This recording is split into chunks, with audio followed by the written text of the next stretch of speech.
আজকে রান্না করব মাসকলাইয়ের ডাল।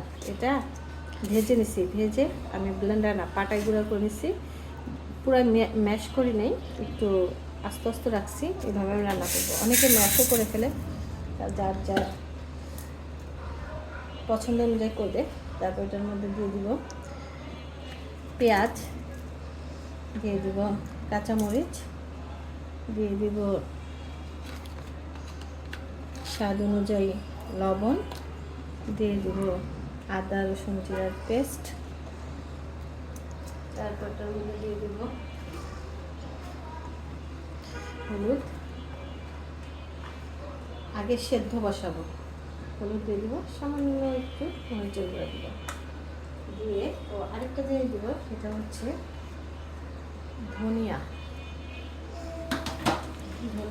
ধনিয়া ফাঁকি আর কি যেটাকে বলে সেটা। তারপর দিয়ে দিব পানি,